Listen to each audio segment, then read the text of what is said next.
विवज्जयणानि आगम में कहा गया है।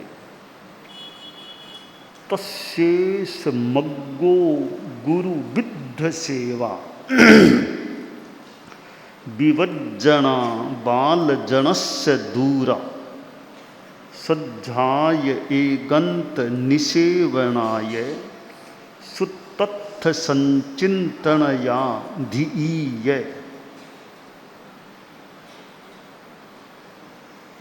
आज वैशाख शुक्ला चतुर्दशी है। चतुर्दशी की तिथि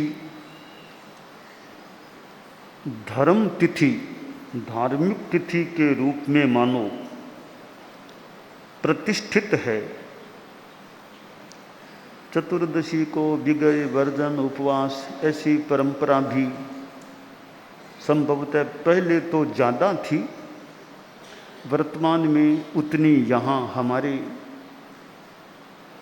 साधु साधियों आदि में उतना उसका क्रम नहीं रहा होगा।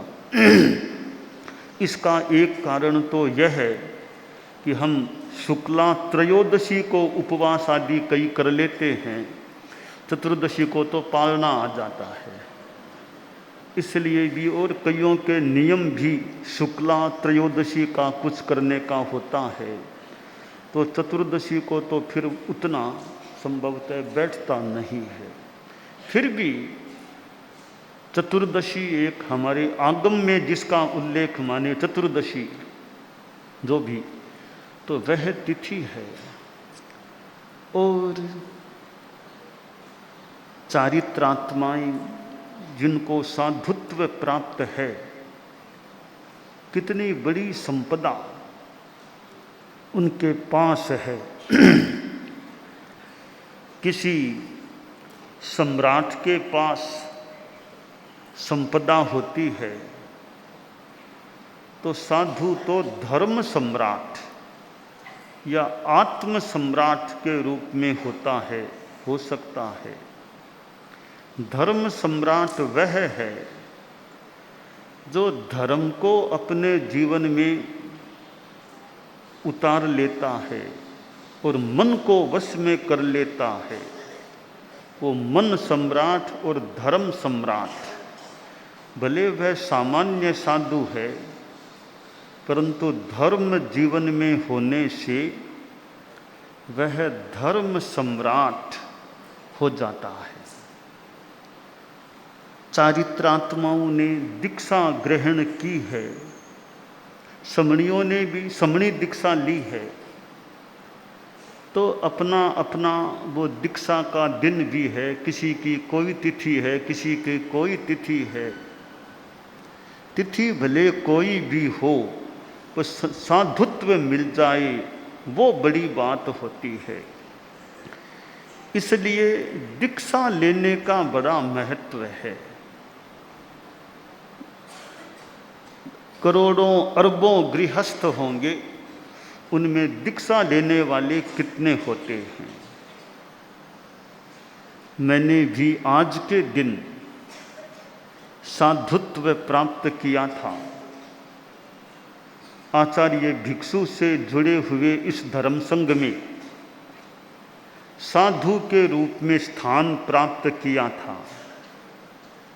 भगवान महावीर से संबद्ध जैन शासन और आचार्य भिक्षु से संबद्ध भैक्षव शासन या तेरापंथ शासन में एक 4 तीर्थों में पहला नाम साधु साध्वी श्रावक श्राविका, तो पहले तीर्थ में मानो साधु तीर्थ में स्थित होने का अवसर आज के दिन मुझे प्राप्त हुआ था। परम पूजनीय आचार्य श्री तुलसी की मानो कृपा हुई, आदेश मिला, स्वीकृति मिली, दीक्षा के लिए अनुमति प्राप्त हुई। और गुरुदेव का यह भी इंगित या निर्देश कि दीक्षा सरदार शहर में मुनि सुमेरमल जी लाडनों के द्वारा हो जाए।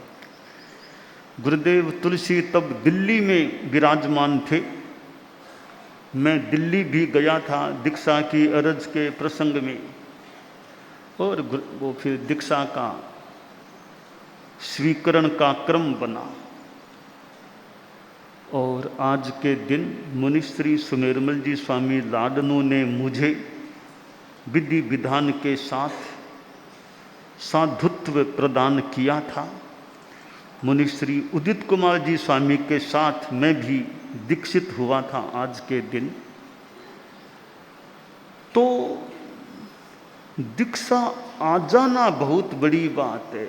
ठीक है, आचार्य श्री के पास हो, न्यारा में हो, उसका थोड़ा महत्व तो मान लो कोई हो तो हो जाए, परंतु मुख्य बात है साधुत्व आ जाना, वो आ जाए।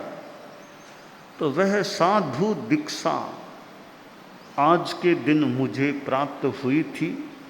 52 वर्ष उस प्रसंग को संपन्न हो गए हैं, और यह संयम पर्याय जो हमको साधु साधियों को, जो चारित्रात्माओं को प्राप्त होता है, यह बहुत बड़ी रकम संपत्ति हमारे पास हो जाती है जिनके पास साधुत्व है। अब साधुत्व के जो मूल हमारे चर्या के नियम हैं, उनके प्रति हमारी जागरूकता रही। चतुर्दशी के दिन हाजरी का क्रम भी चलता है, और हाजरी का हमारा मुख्य उद्घोष, प्रथम उद्घोष है सर्व साधु साध्वियाँ, 5 महाव्रत, 5 समिति और 3 गुप्ती की अखंड आराधना करें।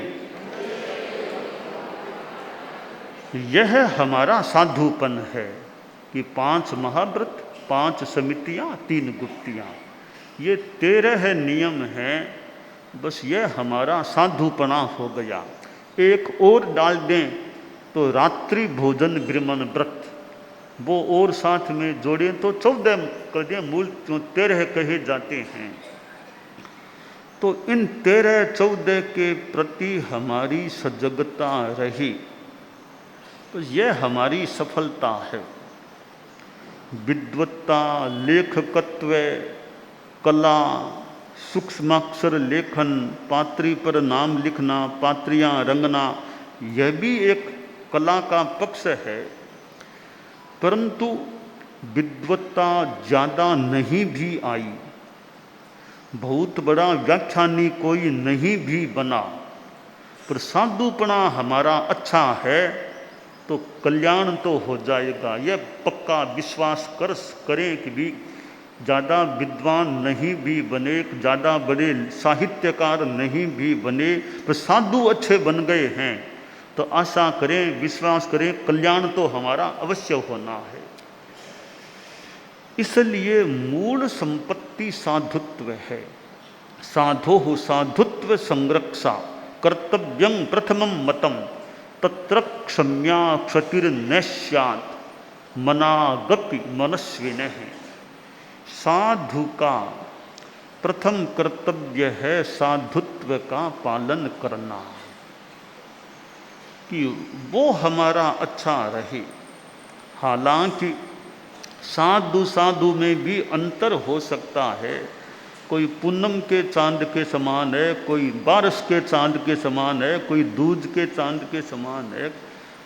चारित्र परियमों की निर्मलता में तारतम्य हो सकता है, पर साधुत्व है और ज़्यादा जितना बना सके निर्मल बनाने का प्रयास करें। कि छठा गुणस्थान अगर है, फिर दोष भी मान लो लग जाते हैं, पर छठे गुणस्थान की स्थिति बरकरार है, फिर मूल चीज़ तो ठीक है, निर्मलता में कमी रह सकती है, तो वो छठा गुणस्थान न चला जाए, ऐसा नहीं कि नीचे चले जाएं। हालांकि भावों में हो सकता है कभी कभी साधुपना भी चला जाए, पर भावों से गया और भावों से वापस भी आ सकता है। तो भाव भी शुद्ध रहे, ऐसा हमारा प्रयास, ऐसी जागरूकता रहनी चाहिए। और महाव्रतों के प्रति जागरूकता। सर्व प्राणातिपात विरमण महाव्रत है, तो उसमें जागरूकता कि भी मेरे हिंसा से बचाव होता रहे, कोई हिंसा के कार्यों में मैं प्रवृत्त न हो जाऊं, मेरे चलने में, गोचरी करने में, उठने में, बैठने में, बोलने में कोई हिंसा का प्रसंग न हो जाए, यथा विधि मैं जागरूकता रखूं, मेरे दूसरे महाव्रत में दोष न लग जाए, मैं अयथार्थ बात न कह दूं कभी, मेरा तीसरा महाव्रत भी निर्मल रहे, किसी की भी चीज़ यूँ उठाने की अन्य भावना, दुर्भावना से उठाने की इच्छा भी कभी मैं न करूं, चौथा महाव्रत मेरा अच्छा रहे, पांचवा महाव्रत मेरा अपरिग्रह का है, वो मेरा अच्छा रहे। यूँ फिर समितियाँ, गुप्तियाँ, इनके प्रति जागरूकता मेरी रहे। ईरिया भाषा ऐसणा में विशेष सावधान रहें, चलते समय बात न करें, सावध्य भाषा न बोलें, शुद्ध आहार भी दाता का अभिप्राय देख कर हठ मनुहार से ले, वस्त्र पात्र आदि लेते व रखते समय तथा पूंजने व परखने में पूर्ण सावधानी बरतें, प्रतिक्रमण और प्रतिलेखन करते हुए बात न करें। यह सुंदर हमारी एक चर्या प्रतीत हो रही है कि प्रतिलेखन के प्रति भी जागरूकता। ऐसा नहीं होगा खोला ही नहीं, पढ़ा है तो पढ़ा है, 5 दिन बीत गई न खोला न बात, ऐसी हमारी लापरवाही न हो जाए। पूंजनी भी खोल के प्रतिलेखन किया कि नहीं, एक बार दृष्टि प्रतिलेखन, 2 बार प्रतिलेखन यह है रजोहरण प्रमार्जनी, एक बार खोल करके एक बार दृष्टि प्रतिलेखन यह है, तो उसमें हमारी जागरूकता है या नहीं। प्रमार्जनी का प्रतिलेखन, अब यह प्रमार्जनी है मान लो, अब दृष्टि प्रतिलेखन भी करना है तो पहले खोली को ऊंचा करें, खोली को अंदर से भी देख लें, यूँ भी देख लें, फिर इनको थोड़ा यूँ देख लें, तो ये दृष्टि प्रतिलेखन भी विधिवत हो जाए। और तो क्या, नांगला भी बांधा हुआ है, वो भी एक बार प्रतिलेखन करना। मुझे याद है कोई संत यूँ पूंजनी लेकर के जो नांगले पर फिर, यानी प्रतिलेखन प्रमार्जन नांगले का भी एक बार दिन में यूँ, तो यूँ हमारा यानी साधु का उपकरण प्रतिलेखनीय होता है, प्रतिलेखनीय होता है कि बिना प्रतिलेखन के कोई उपकरण न रहे, तो प्रतिलेखन के प्रति जागरूकता और प्रतिक्रमण के प्रति भी जागरूकता कि मेरा प्रतिक्रमण वो अच्छा हो जाए। ऐसा कभी कभी वो मान लो संतों के उपवास है, छोटे संत हैं कि अरत बनना में तो मान लो भी नहीं उपवास है, प्रतिक्रमण हो जाना चाहिए। ऐसा अर्थ बनना तो कभी नहीं भी की तो माने कोई बात, प्रतिक्रमण नहीं किया वो नहीं, वो तो उनको जगा, साज वाले सिंगाड़े वाले ध्यान दे के जगा दो, उनको सुना दो, प्रतिक्रमण के बिना वे न रह जाएं। ऐसी जागरूकता हमारी रहनी चाहिए और प्रतिक्रमण थोड़ा बढ़िया हो जाए, अच्छा थोड़ा उच्चारण भी हो जाए, ठीक हो जाए, बिना बोला ही नहीं ऐसे ही बैठे हैं, मन में थोड़ा बोल दिया। मन से बोलना, एक वचन से बोलना, या फिर कभी पाठ भी छूट गया हो तो प्रतिक्रमण भी बढ़िया, थोड़ा टाइम भले लगा दें, थोड़ा टाइम लग जाए, और कामों में टाइम लगाते ही हैं तो प्रतिक्रमण में थोड़ा टाइम लगा दें, अच्छा हो जाए। 25, 30, 35 मिनट लगा दें भाई, अच्छी तरह 10-15 मिनटों में फटाफट करेंगे, ठीक है, फटाफट हो जाए। थोड़ा धीरे अच्छा करें, थोड़ा उच्चारण ठीक से हो जाए। लोगस्य उज्जोयग्रे धम्म तिथयरे जिणे अरिहंते कित्त इस्सम चौवीसंपि केवली उसभ मजियम च वंदे संभवमभिनंदनम च सुमइन च पौमप्पहम सुपासम जिणम च चंदप। थोड़ा सा धीरे धीरे करें, अच्छा उच्चारण हो जाए। एक बहुत जल्दी जल्दी कर आके वो जैसे मानो रात काट दी के रात, वो रात काटने का सामान्यतया नहीं करके कभी कभार तो मान लो देरी हो गई प्राय थोड़ा अच्छे ढंग से हो सके, है, वो भी शाम का प्रतिक्रमण है। सुबह मान लो कभी बिहार एक और एक, वो भी सुबह का भी होना तो बढ़िया चाहिए। तो अब शाम को के काम धंधे में टाइम लग जाए कि वो सुखाना, वो समेटना, वो करना, उसमें तो प्रतिक्रमण भी तो हमारा ठीक होना चाहिए। और प्रतिक्रमण अगर समूहबद्ध के बीच में चले गए, कोई चला गया, भाई हो जहाँ तक एक जगह बैठ करके, जैसे गुरुकुलवास में आचार्य प्रवर के पास संत बैठ के बीच में वो गया और वापिस आया ही नहीं। जितना अपना अच्छा हो, एक मंडली प्रतिक्रमण अच्छा हो जाए। कोई व्यक्ति विशेष कोई अलग से करें, छूट है तो अलग बात है, बाकी अपना बैठ करके मंडली में करें तो मंडली प्रतिक्रमण है। अर्हत बनना तो मंडली में हो, नहीं प्रतिक्रमण भी मंडली में हो। अब अर्हत बंदना भी है, कितनी बढ़िया चीज है। आगम के पाठ कितने बढ़िया पाठ हैं। अप्पा कत्ता विकत्ता ये दुहान ये सुहान ये पुरिसा तुममेव तुमंग मित्तम पुरिसा अत्तान मेव अभिनिगिज्ज। कितने बढ़िया पाठों का संकलन किया गया है। तो आगम का स्वाध्याय सहज में हमारे थोड़ा हो सकता है, अर्हत वंदना अगर बढ़िया करें तो। फिर भाव भीने वंदना भगवान चरणों में, तो वो गीत है वो भी अच्छा गीत। ज्ञान से निज को निहारे, दृष्टि से निज को निखारे, सत्य में आस्था, बिंदु भी हम सिंधु भी हैं।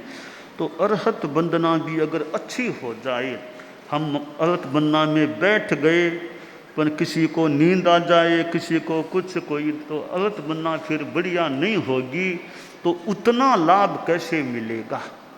तो न्यारा में रहें तो अर्हत बनना, वहाँ भी 2 टाइम अर्हत बनना की बात है कि है तो अर्हत बनना। गीत गा दिया महावीर तुम्हारे चरणों में, तो जो है वो ही गाना ज़्यादा बढ़िया। जो निर्धारित है कि अर्हत बनना का गीत नहीं गा के फटाफट महावीर प्रभु के गीत गा के पूरी कर दो, वो एक यथाविधि हो तो बढ़िया रहे। भाव भीने वंदना वाला गीत है। आगम के पाठ, आगम के पाठ इतने बढ़िया हैं अर्हत वंदना में, उसको ध्यान से कोई पाठ करे, आगम का बढ़िया एक थोड़ा सा स्वाध्याय हो सकता है। तो हमारी अर्हत वंदना भी अच्छी हो।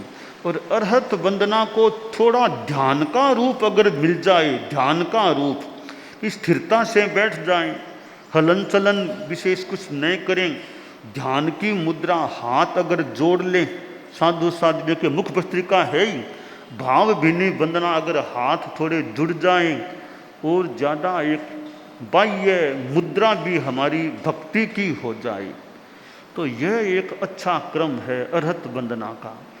तो प्रतिक्रमण और अर्हत वंदना, अर्हत वंदना के बीच भी अगर हम आपस में बातें अनावश्यक, मतलब बहुत ज़रूरी के सिवाय बात न करें, तो उसमें ध्यान लगा करके रखें, तो थोड़ी देर का हमें एक छोटा सा ध्यान का सा आंशिक प्रयोग हो सकता है कि स्थिरता से बैठ जाओ अर्हत वंदना में, शरीर को थोड़ा ढीला छोड़ दो, हाथों की मुद्रा अच्छी रखो, आंखें भले मूंद लो, अर्हत वंदना करो, आंशिक ध्यान। और बहुत बढ़िया है, भावना से अर्हत वंदना करें तो अच्छी निर्जरा, अच्छी प्रेरणा मिल सकती है। यस्मात् क्रिया प्रतिफलन किन भाव शून्य, भाव शून्य क्रिया करते हैं उसका इतना प्रतिफल न भी मिले, भावना से करें तो उसका अच्छा प्रतिफल भी प्राप्त हो सकता है।